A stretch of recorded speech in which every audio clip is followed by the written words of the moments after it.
परिचय आप। मैं मोहम्मद इस्माइल आज़ाद, पूर्व प्रमुख टेरागाज, भावी विधायक प्रत्याशी भारतीय जनता पार्टी के हूँ और मैं विगत 20 सालों से भारतीय जनता पार्टी में अपना कार्य कर रहा हूँ। हर कार्यक्रम में भाग ले रहा हूँ। मुझे गौरवान्वित महसूस हो रही है कि जब अटल जी 1999 में जब सरकार बनी थी तब से गति जो बढ़ रहा है विकास का, ये सराहनीय कदम है। उससे पहले भी मैंने देखा कि जब अटल जी एक सांसद जब सदन में बैठते थे लोकसभा में, तो वो अकेले अपने आप को कभी कमी महसूस होने वाले नहीं थे।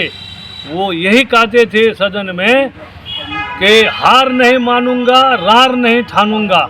अटल जी का ये नारा मुझे आज भी याद है और मैं उस नारा के तहत अभी लगे हुए हैं कि अगर पार्टी एक बार भी मुझे मौका देती है चुनाव लड़ने के लिए, तो मैं ऊपर वाले से डर के कहता हूँ कि यहाँ का सीट हंसते खेलते आपको जीत के जाएगा। जो लोग कह रहा है कि किशनगंज जिला मुस्लिम बाहुल क्षेत्र है, भाई मुस्लिम हिंदू करके कब तक यहाँ के विकास को बाधित करोगे? यहाँ विकास चाहिए, यहाँ डिग्री कॉलेज चाहिए, यहाँ हॉस्पिटल को उन्नत हॉस्पिटल चाहिए, एम्बुलेंस का सुविधा हो, बड़े बड़े डॉक्टर नर्स का सुविधा हो। उसके बाद आपको जो यहाँ प्रशासन है उनका भी थोड़ा मजबूती पाल हो। बॉर्डर इलाका है। जब मैं प्रमुख था तो मेरा थाना में कोई बाउंड्री नहीं था। हमारे डीएम साहब एम सर्वानंद जी थे, आए ठंड में, बोले देखे पूरे खुले हुए हैं, तो बोले कि भाई अब जब राइफल सब लेके चले आएगा बॉर्डर वाला। तो हमने बोला उसी समय वो डायरी में नोट किया और आज बाउंड्री बनी है।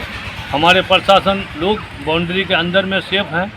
तो इस तरह का वही कर सकता है जिसका मानसिकता जातिवाद और पार्टी दल से मतलब ना रखता हो, सिर्फ और सिर्फ विकास से रखता हो। शिक्षा, स्वास्थ्य और मैंने विकास में यही सब आता है। गरीबों का सेवा करना यही मेरा कर्तव्य है। टेरागाज के प्रखंड में जो है प्रशासनिक अधिकारियों का जो है आवास का काफ़ी दिक्कत है यहाँ, चाहे वो थाना परिसर में हो, चाहे ब्लॉक परिसर में हो, चाहे अन्य जगहों में हो, आवास का काफ़ी दिक्कत है। इस पर क्या कहिएगा आपको? जी, ये सही बात है। जब बाउंड्री थाना परिसर में हुआ तो हम डीएम साहब को बोले कि यहाँ आवास की कमी है, तो शायद 1 या 2 आवास के लिए भी आवंटित किए जो बनी है। उसके बाद अभी ढेर चाहिए।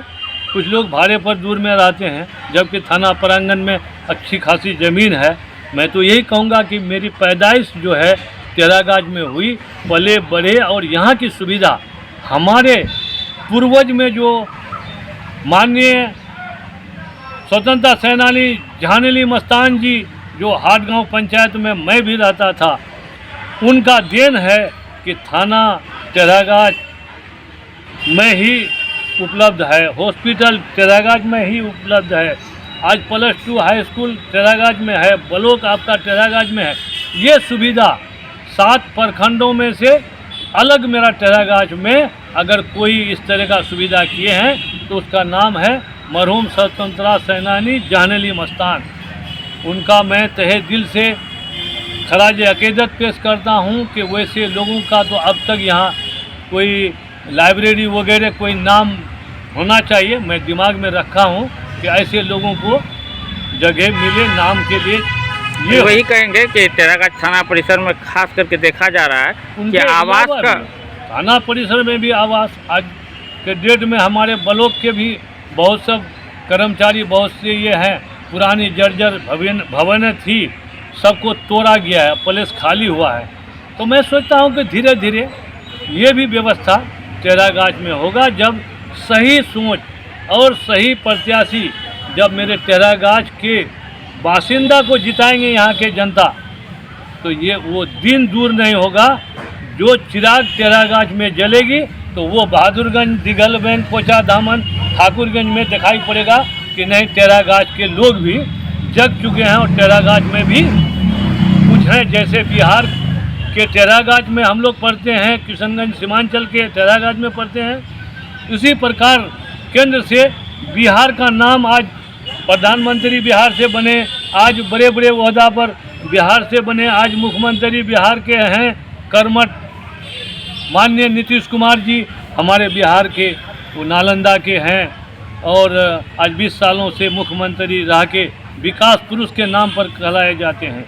ये कम मामूली बात नहीं है।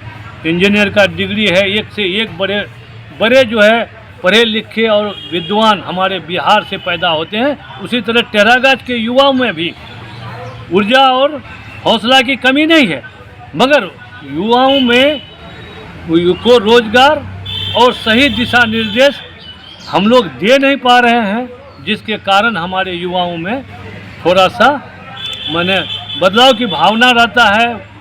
जब वो लोग सेटिंग हो जाएंगे, देखेंगे नहीं हमारे यहाँ पूर्वज में कुछ काम किए हैं और अभी भी हो रहा है वर्तमान में, तो वो नौजवान भी अपने आप को अच्छा, आगामी कर देगा। आगामी विधानसभा चुनाव है, उसको कैसे देखते हैं?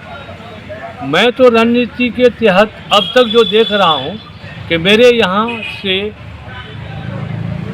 2020 में हमारे गठबंधन से बड़े भाई लखन जी जो है मुखिया लखन जी चुनाव लड़े एनडीए गठबंधन के प्रत्याशी के रूप में। अंजार नईमी एआईएम से जो है चुनाव लड़े। चाचा तौसीफ साहब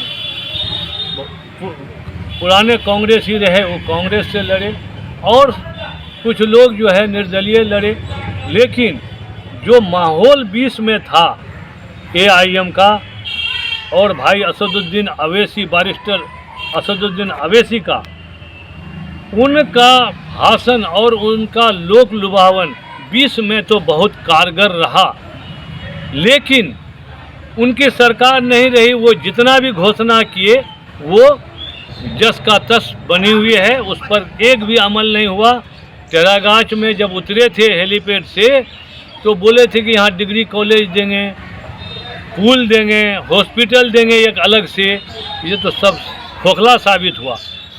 मैं दावा करता हूँ कि इस बार जो एआईएम से फिर भाग के वही कैंडिडेट वो जाकर के देखा, उसके दिमाग में आया कि मैं जहाँ हूँ यहाँ कोई बेनिफिट नहीं है, वो भाग के राजद में चले गए। आपको सीमांचल के 4 विधायक चले गए, जिसमें मेरे विधानसभा का अजीजम बाबू विधायक अंजार नईमी भी चले गए। तो मुझे नहीं लगता है कि विकास जिस तरह से हमारे मुख्यमंत्री आदरणीय नीतीश कुमार जी के कार्य में हुआ है और वो सारे अपने आप पर ले रहे हैं तेजस्वी जी, ये तो गलत है। ये हम लोग भी देखते हैं सरकार में हैं, कितना नौकरी दिए, कितने रोड पुल पुलियाँ बन रही है। ये सारा विकास पुरुष नीतीश कुमार का बिहार में देन है और केंद्र में वो मिल के अच्छी खासी रकम लेके उनका कॉम्बिनेशन प्रधानमंत्री से बहुत अच्छा है, जिसके कारण विकास की दरिया बह रही है।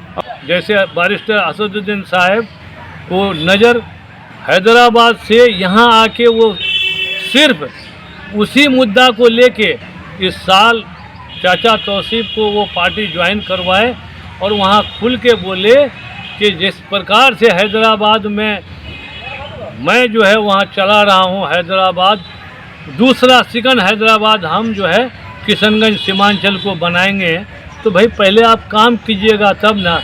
आपका हैदराबाद में अपना ताकत है, हैदराबाद में ये है कर लेते हैं और आप सिर्फ सटीक निशाना वहीं बनाते हैं जहां आपको लगता है कि मुस्लिम आबादी है और वहां से सीट निकाल लेंगे। अभी बैरिस्टर असदुद्दीन साहब कह रहे हैं कि मैं अकेले ऐसे होने नहीं दूंगा, बिल को पारित होने नहीं दूंगा।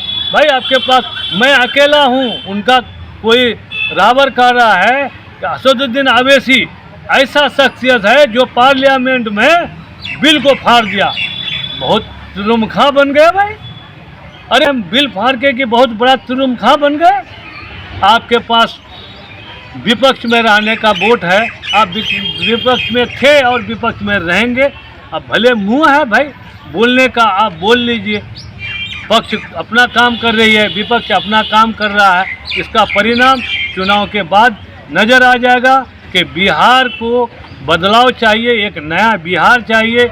नई भारत चाहिए जैसे काम हो रही है, उस मिजाज और उस मिशन पर हम लोग कार्य किए जा रहे हैं। विरोधी क्या बोलता है, विरोधी क्या कहेंगे, हम लोग इतना सुनने का क्षमता भी रखते हैं। 22 अप्रैल को मेरे यहाँ वारदात किए, घटना किए, और मैं 6 मई को उसका अंजाम दिया। इतना सहने का शक्ति भी है, और हम लोगों में सोच और बूझ की शक्ति है। हम लोग कछुए की चाल पर चलते हैं, ना कि खरगोश के चाल पर। मैं इतना ही बात कहा के अपनी वाणी को समाप्त करता हूँ। फिर से महेश भाई, आपको आदाब, नमस्कार, अस्सलाम वालेकुम, समाप्त करता हूँ।